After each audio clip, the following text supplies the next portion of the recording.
रवि एक freelance photographer था।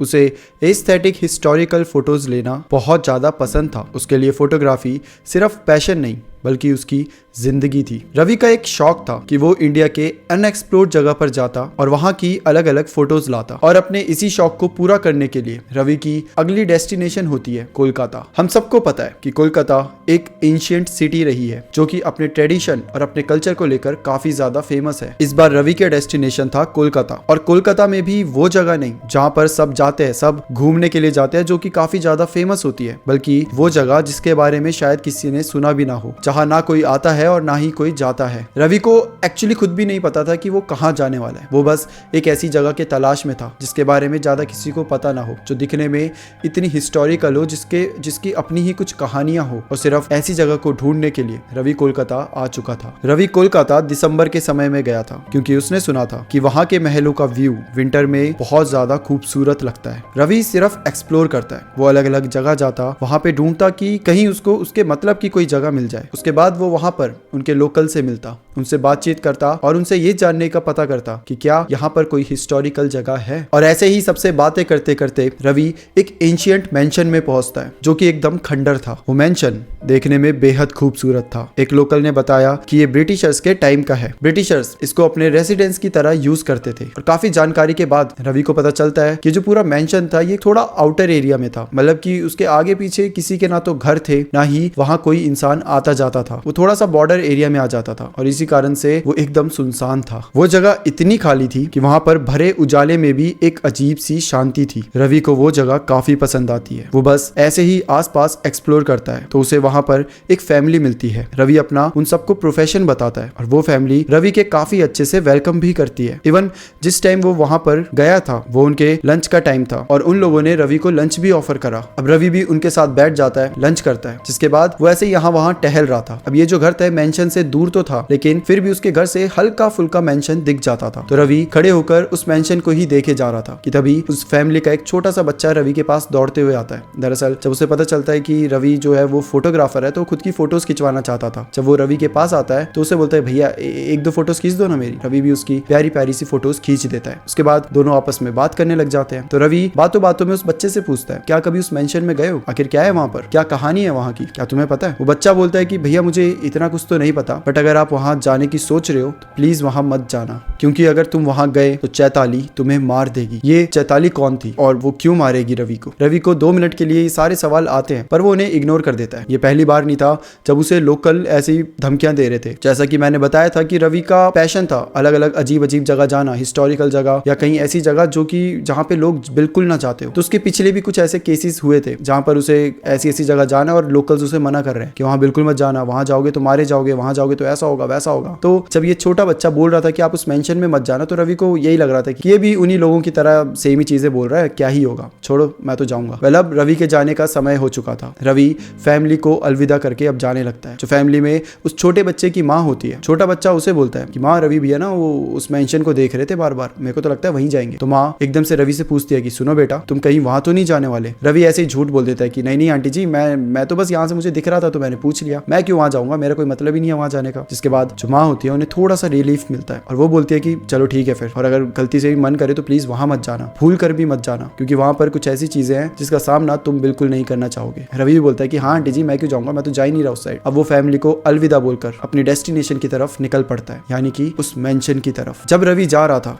तो अचानक से वो माँ फिर से आती है और बोलती है, बेटा तुम ना ये रख लो, तुम डिनर में खा लेना, ठीक है, और यहाँ आसपास तुम कहीं भटकोगे, आसपास दुकान भी नहीं है तो तुम इसे खा लेना। उन्होंने मछलियां बनाई थी, उन्हें पैक करके रवि को दे दिया था। रवि भी उसे रख लेता है और फिर वो निकल पड़ता है। अब रवि अपनी डेस्टिनेशन यानी कि उस मेंशन पर पहुंच जाता है। उस जगह पर एक अलग सी शांति थी, लाइक वहां की हवाओं में एक अलग सी वाइब थी। वो कहते हैं ना एक पर्टिकुलर वर्ड, कि वो फील कर पा रहा था कि देयर इज समथिंग जो कुछ कहना चाह रही है। हर एक जगह की अपनी एक स्टोरी होती है और शायद इस जगह की भी कोई स्टोरी थी। रवि उस मेंशन के अंदर जाता है। अंदर से वो मेंशन काफी ज्यादा खूबसूरत था। वहाँ अभी भी कुछ फोटो फ्रेम्स लगे हुए थे, कुछ पेंटिंग्स लगी हुई थी। रवि उन सब चीजों को देखता है, आसपास के रूम्स को जाकर एक्सप्लोर करता है। रवि जब सब कुछ देख रहा है तो उसे समझ आ रहा है कि ये मेंशन कितना ज्यादा खूबसूरत है, और वो हंस भी रहा है उस बच्चे की बात को सुनकर जो कह रहा था ना कि यहाँ कभी मत जाना। ठंड का टाइम था तो रवि को जल्दी से पिक्चर्स क्लिक करनी थी, क्योंकि रात हो जाती फिर वो क्या ही करता। तो उसका था कि रात होने से पहले जल्दी से पिक्चर्स क्लिक कर लेता हूँ, और अगली सुबह उसको रिटर्न वापस जाना भी था। अब रवि की एक आदत होती थी कि वो जिस भी जगह पर जाता था और जहाँ की पिक्चर्स लेता था, जैसे कि मान लो एक घर की वो पिक्चर ले रहा है तो पहले उस घर पर पूरी शायरी लिखेगा, जो उसे उस समय फील हो रहा है वो पूरी ऐसे बयान करेगा अच्छे से शायरी में लिख कर। तो वो भी एक जगह बैठ जाता है, मेंशन को देख रहा है, और मेंशन को देखते देखते वो एक शायरी लिखता है। एक खाली जगह पर तन्हा सा महल, चांदनी रातों में चमकता एक आंचल, ना कोई दीवार पे हाथों के निशान,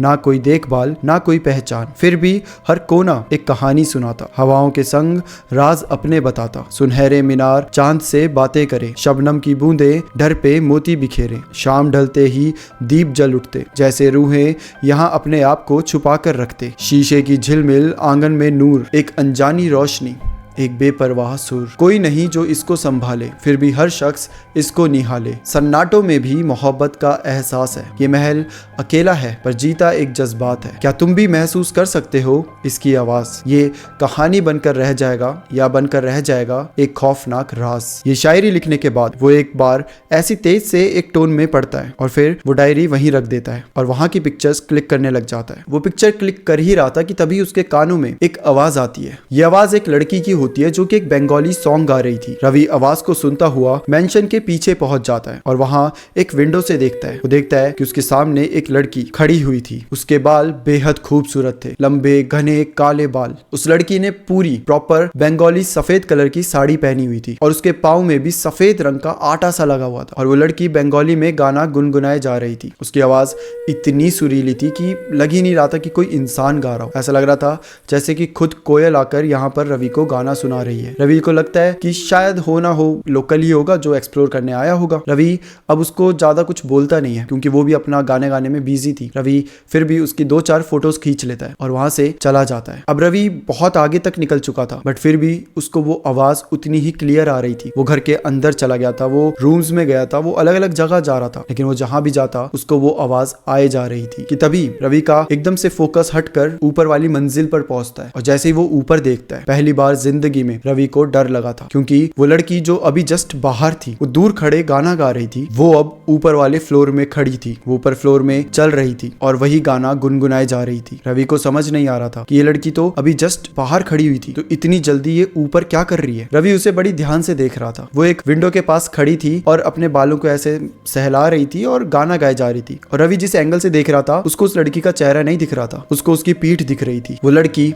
अब वहां से चली जाती है। रवि को नीचे से वो लड़की दिख नहीं रही थी क्योंकि एकदम से उसकी नजर से वो दूर हो चुकी थी। तो रवि फिर उसका पीछा करता है। वो हिम्मत करते करते ऊपर जाता है। वो देखता है तो लड़की एक रूम के अंदर जा रही है। रवि भी उस रूम के बाहर जाकर खड़ा हो जाता है और हल्का सा ऐसे दरवाजा खोलता है और उस दरवाजे से बहुत हल्का से दिख रहा था उसको। रवि को दिखता है कि वो लड़की फिर से उस रूम की विंडो के पास जाकर खड़ी हो चुकी है। वो अपने बालों को सहला रही है और वही गाना गाए जा रही है। और फिर से रवि को उसका चेहरा नहीं दिखता, उसको उसकी पीठ दिख रही थी। रवि अभी ये सब देख ही रहा था कि वो औरत उसी जो खिड़की से वो बाहर देख रही थी, उसी खिड़की से नीचे कूद जाती है। जैसे वो कूदती है, रवि चिल्ला उठता है। अब रवि भागता हुआ रूम के अंदर आ जाता है। वो डरते डरते उस खिड़की के पास पहुंचता है और उसकी हिम्मत ही नहीं हो रही थी कि वो नीचे जाकर वो सब देख सके। पर फिर भी जब वो हिम्मत करके नीचे देखता है तो वहां पर वो लड़की नहीं दिखती। वो बड़ा कंफ्यूज हो जाता है कि अभी तो वो यहीं सामने थी, वो आखिर कहाँ चली गई। रवि उस टाइम तक काफी डर चुका था। ठंड के महीने में उसके डर से पसीने निकल रहे थे। रवि बस यहाँ वहां देख ही रहा था कि तभी उसे किसी के हंसने की आवाज आती है। ये उसी लड़की की आवाज थी। वो लड़की जस्ट रवि के पीछे खड़ी थी और वो लड़की हंसते हुए रवि से पूछती है, तुमी आमाके खुजते एसेछो रवि? इसका मतलब है कि क्या तुम मुझे ढूंढ रहे हो रवि? ये आवाज उसे जस्ट पीछे से आती है। रवि बहुत ज्यादा घबरा जाता है। उसकी हिम्मत नहीं हो रही थी कि वो पीछे मुड़कर उस लड़की को देख पाए कि तभी रवि को अपनी दादी की बताई हुई एक बात याद आती है। बचपन में रवि को उसकी दादी हमेशा बताती थी कि रात के समय अगर कोई अनजान व्यक्ति, कोई भी अनजान लड़का लड़की कोई भी हो, अगर आपका नाम लेकर आपको पुकारे तो पीछे कभी मुड़कर मत देखना। और रवि ऐसा ही करता है। रवि अपने सर को पूरी तरीके से नीचे झुका देता है, पूरी तरीके से। उसे अगर दिख भी रहे थे तो सिर्फ अपने पैर, और वो सर नीचे करके उस रूम से बाहर चलने लगता है। वो लड़की बार बार रवि को बुलाने लगती है, लेकिन रवि एक नहीं सुनता। वो बस धीरे धीरे करके अपने सर को पूरी तरीके से नीचे करके उस रूम से बाहर चला जाता है। रवि कैसे तो करके नीचे जा ही रहा था कि तभी अचानक से उसकी नजर थोड़ी सी, मतलब ऊपर तो नहीं पड़ती बट नीचे ही थी, लेकिन उसकी ऐसे साइड में दिख जाता है, उसको एक साइड व्यू दिख जाता है जिससे उसे उस लड़की के पैर दिखते हैं। अचानक से वो पैर उल्टे थे, पूरी तरीके से उल्टे। ये देखते ही रवि बहुत ज्यादा डर जाता है और जहां वो धीरे धीरे रूम से बाहर जा रहा था वो पूरी तेजी से भागने लग जाता है। रवि ने अभी भी ऊपर नहीं देखा, वो बस नीचे देखकर ही भागे जा रहा है, भागे जा रहा है, भागे जा रहा है। और उसने तब तक अपना सर नहीं उठाया जब तक वो उस मेंशन से बाहर ना आ गया। वो बाहर तो आ गया था, लेकिन अभी भी रवि को उस औरत की गुनगुनाने की आवाज आ रही थी। ऐसा लग रहा था जैसे कि वो औरत रवि के साथ भाग रही है। रवि पूरी तरीके से पसीना पसीना हो चुका था। वो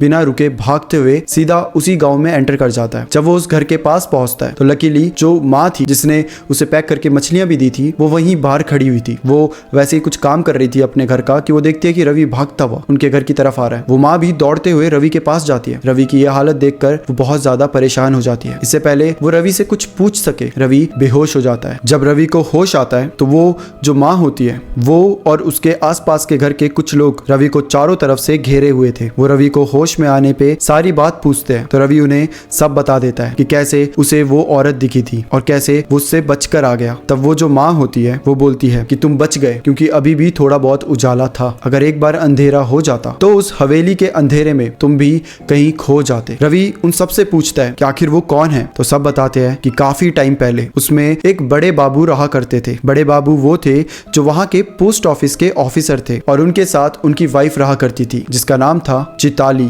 अक्सर पोस्ट के काम से जो बड़े बाबू थे वो बाहर जाया करते थे और चिताली दिखने में इतनी खूबसूरत थी कि हर कोई आदमी उस हवेली के आसपास घूमता सिर्फ चिताली की एक झलक पाने के लिए। और इसी वजह से बड़े बाबू बहुत ज्यादा इनसिक्योर रहते थे। उन्हें हरदम अपनी वाइफ चिताली पर शक रहता था। एक दिन न जाने कैसे बड़े बाबू के कानों तक एक खबर पहुंचती है कि चिताली उनको चीट कर रही है, किसी और आदमी के साथ इश्क लड़ा रही है। बड़े बाबू बहुत ज्यादा गुस्से में आ जाते हैं। वो गुस्से में जाते हैं और चिताली को बहुत मारते हैं। सब लोगों के सामने उसे बहुत जलील करते हैं और इन्हीं सब चीजों से परेशान आकर चिताली भागते हुए जाती है और अपने रूम में पूरी तरीके से बंद हो जाती है। अंदर से कुंडी लगा देती है और उसी रूम में अपनी ही खिड़की से कूद कर अपनी जान दे देती है। और उसके बाद से उन बड़े बाबू की भी मौत हो जाती है जो कि बहुत रहस्यमयी तरीके से होती है। और जिसके बाद कुछ और आदमी गाँव के मरने लग जाते हैं और सबकी मौत बहुत रहस्यमयी होती थी। तब से वो घर हॉन्टेड है। वहां रात के समय जो भी जाता है वो कभी वापस नहीं आता। इवन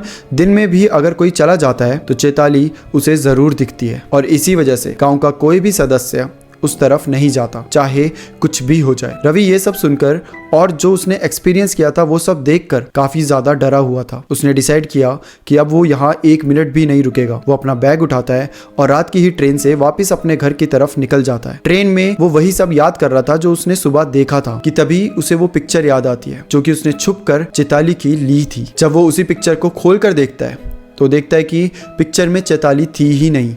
उसने 3-4 पिक्चर्स उसकी क्लिक करी थी और तीनों में ही चिताली नहीं थी, सिर्फ वो जगह थी, मानो कि वहाँ पर कभी कोई था ही नहीं। रवि उन सारी पिक्चर्स को डिलीट कर देता है और साथ में वो शायरी को भी हटाने जाता है जो उसने वहाँ मेंशन में बैठकर लिखी हुई थी। जब वो उसे हटाने के लिए खोलता है तो उसे कुछ बहुत ज़्यादा भयानक दिखता है। उसे दिखता है कि उसी की शायरी के